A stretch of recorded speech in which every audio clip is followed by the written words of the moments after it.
सोचती है, ये अमीर लोगों की भी जिंदगी कितनी अच्छी होती है। इनके पास इतनी सारी रजाई होती हैं और एक हम गरीब हैं जो फटी पुरानी इकलौती रजाई में ना जाने कितनी सर्दियों का मौसम गुजार लेते हैं। शालू मन ही मन अपनी गरीबी के बारे में सोचती है और सारे काम खत्म कर अपने घर जाती है, जहाँ वो देखती है कि उसके दोनों बच्चे ठंड में कपकपाते हुए रो रहे हैं। क्या हुआ बच्चों, तुम रो क्यों रहे हो? माँ, अपनी धूप में फटी हुई रजाई रखी थी ना, आपके जाने के बाद अचानक बारिश हो गई और सारी की सारी रजाई भीग के खराब हो गई। अब हम लोग क्या ओढ़ेंगे? हे भगवान, ये तो सारी अत्याचार हम गरीबों पर ही क्यों करती हो? ठंड में ये फटी हुई रजाई ही हमारा इकलौता सहारा थी। अब मेरे बच्चों का क्या होगा? इनके पास तो गर्म कपड़े भी नहीं हैं। शालू, भगवान को कोसने से क्या होगा? इन सब का कारण तो मैं हूँ। अगर मैं ठीक होता तो आज तुम्हें और बच्चों को इतना दुख दर्द नहीं देखना पड़ता। शालू का पति अमर का आधा शरीर पैरालाइज होता है, जिसके चलते वो कुछ काम नहीं कर सकता था, जिसकी वजह से शालू को ही नौकरानी का काम करके अपने घर का गुजारा चलाना पड़ता था। बच्चों, तुम यहीं बैठो, मैं कहीं न कहीं से कुछ इंतजाम करती हूँ। इतना कहकर शालू बाहर मंडी की तरफ निकल जाती है, जहाँ वो देखती है कि काफी सारे सब्जी वाले बैठे हैं, जिनके पास बहुत सारे बोरे रखे हुए हैं। भाई साहब, ये सब्जी का बोरा कितने रुपए का है? अरे ये तो हमारे किसी भी काम का नहीं है। अगर आपको इसकी जरूरत है तो आप इसे ले सकती हैं। शालू सब्जी वाले से बोरे ले आती है और उन्हें आपस में सिलकर उनकी एक चादर बना देती है और अपने बच्चों और पति को उड़ा देती है। माँ, ये तो बहुत चुभ रहा है। हाँ बच्चों, लेकिन अब इस सर्दी से बचने का यही हमारे पास इकलौता सहारा है। ऐसे ही दिन गुजरते हैं और दिन गुजरने के साथ साथ ठंडी का मौसम भी बढ़ता रहता है। अरे ओ महारानी, अभी तक तेरे कपड़े धुले क्या? मालकिन, पानी बहुत ज्यादा ठंडा है। ठंडे पानी में काम करने की वजह से मेरे हाथ पूरी तरह सूज गए हैं। क्या मैं थोड़ा गर्म पानी कर लूं? ओहो, अब इस नौकरानी को कपड़े धोने के लिए गर्म पानी चाहिए।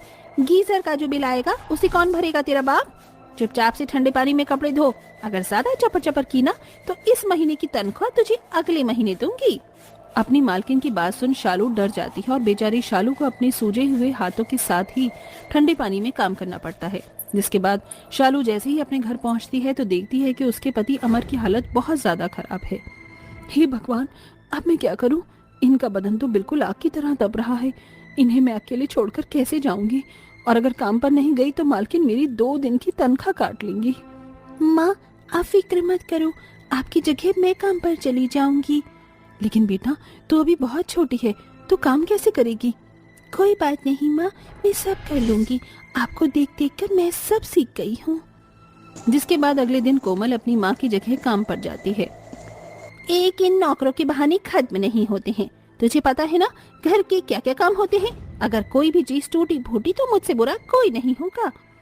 आप फिक्र मत करिए, माँ ने मुझे सब कुछ बता दिया है, आपका कुछ भी नुकसान नहीं होगा। इतना कहकर 6 साल की कोमल घर के सारी काम करने लगती है। तभी कोमल देखती है, प्रिया, ये वाली रजाई कितनी ज्यादा गर्म है ना। अब से मैं यही रजाई ओढ़ूंगा। इस रजाई में ये मूंगफली, गजक और लड्डू खाने में कितना ज्यादा मजा आ रहा है ना। हाँ भैया, और आपको पता है इस बार मम्मी मुझे क्रिसमस पर नए कपड़े भी दिलवाएंगी। अपनी उम्र के रोहन और प्रिया को देखकर कोमल का भी मन गजक, मूंगफली और लड्डू खाने का मन करता है और वो रोहन प्रिया के पास जाती है। सुनो, मुझे भी मूंगफली और लड्डू खाने को दो ना, मैंने सुबह से कुछ भी नहीं खाया है। छी, तुम कितनी गंदी हो, दूर जाओ। और तुम्हारी हिम्मत कैसी हुई हमारी रजाई को छूने की? क्या हुआ रोहन बेटा? माँ देखो ना, ये हमसे हमारे खाने की चीज मांग रही है और हमारी रजाई को भी छू रही है। तेरी इतनी हिम्मत कि तूने मेरे बच्चों की रजाई को छुआ? चल भाग यहाँ से, आई बड़ी मेरे बच्चों का खाने वाली। निम्मी और उसके बच्चों की बात सुनकर कोमल रोती हुई वहाँ से चली जाती है और घर आकर सारी बातें अपनी माँ को बताती है। माँ, मुझे भी नए कपड़े चाहिए और रजाई भी, ये बोरा बहुत चुभता है। बच्चों, मैं तुम्हारी हालत समझ सकती हूँ बच्चों, लेकिन तुम्हारी माँ के पास इतने पैसे नहीं है कि वो तुम्हें क्रिसमस पर नए कपड़े दिला सके। अपनी माँ को माफ कर देना मेरे बच्चों। इतना कहकर शालू अपने दोनों बच्चों को गले से लगा लेती है। बढ़ती ठंड की वजह से निम्मी और उसके बच्चों की तबीयत बहुत ज्यादा ही खराब हो जाती है, जिसके चलते वो सभी लोग बिस्तर पर पड़ जाते हैं। अच्छू, अच्छू। मालकिन, आप सभी लोग तो बहुत बीमार पड़ गए हैं। हमारे गांव में जब भी कोई बीमार पड़ता था तो हम उसे काढ़ा बनाकर पिलाते थे। मैं आप लोगों के लिए वो काढ़ा बनाकर लाती हूँ, उसे पीकर आप लोग जल्द से जल्द ठीक हो जाओगे। डॉक्टर की दी हुई महंगी दवाइयाँ से तो हम ठीक नहीं हुए, और तुझ गवार गरीब की दिए हुए काढ़े से हम लोग ठीक हो जाएंगे। मालकिन, एक बार आप काढ़ा पीकर तो देखिए, देखना आप लोग 2 दिनों के अंदर ही बिल्कुल ठीक हो जाओगे। शालू देसी तरीके से काढ़ा बनाती है और अपनी मालकिन और उसके बच्चों को पिलाती है, और जब तक वो सब ठीक नहीं हो जाते उनकी दिन रात सेवा करती है। मैंने शालू के साथ कितना गलत बर्ताव किया, लेकिन इसके बावजूद भी आज वो मेरा और मेरे बच्चों का कितना ख्याल रख रही है। हम लोग दिन भर हीटर के सामने गर्म कपड़े पहने और रजाई के अंदर बैठे रहते हैं, तब भी हम लोग बीमार पड़ गए, और बेचारी शालू के शरीर पर तो एक भी गर्म कपड़ा नहीं है। मुझे तो अपने किए पर पछतावा हो रहा है। वैसे ये शालू गई कहाँ? आज तो उसकी सैलरी देनी थी और आज ही ये जल्दी घर चली गई। कल क्रिसमस है, एक काम करती हूँ, शालू और उसके बच्चों के लिए कुछ सामान ले लेती हूँ और उसकी सैलरी देने उसके घर चली जाती हूँ। वो और उसका परिवार वाले खुश हो जाएंगे।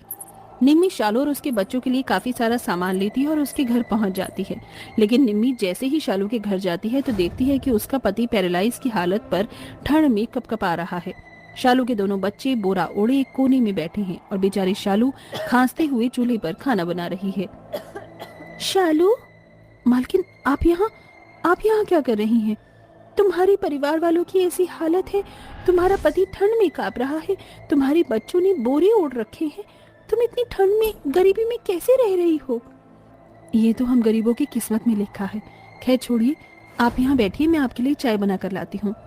शालू, मैं तुम्हारे और तुम्हारे बच्चों के लिए ये गर्म कपड़े और ये रजाई लेकर आई हूँ। कल क्रिसमस है ना, तो मैंने सोचा इससे अच्छा तोहफा क्या ही होगा। और ये लो तुम्हारी तनख्वाह। शालू, मैंने तुम्हारे साथ आज तक जैसा भी बर्ताव किया उसके लिए मुझे माफ कर देना। मुझे अपनी गलती का एहसास हो गया है। आप मुझसे माफी मत मांगिए। आप कहाँ और मैं कहाँ। आपने हम गरीबों के लिए इतनी दरियादिली रखी, यही हम गरीबों के लिए काफी है। आपके एहसान को मैं कभी नहीं भूल पाऊंगी। शालू की बात सुन निम्मी शालू को गले से लगा लेती है, जिसके बाद निम्मी शालू की सैलरी और बढ़ा देती है, जिससे शालू की फाइनेंशियल कंडीशन ठीक होने लगती है। वहीं अब शालू और उसका परिवार सर्दी के मौसम में गर्म कपड़े पहनता है और अच्छी रजाई ओढ़ते हैं।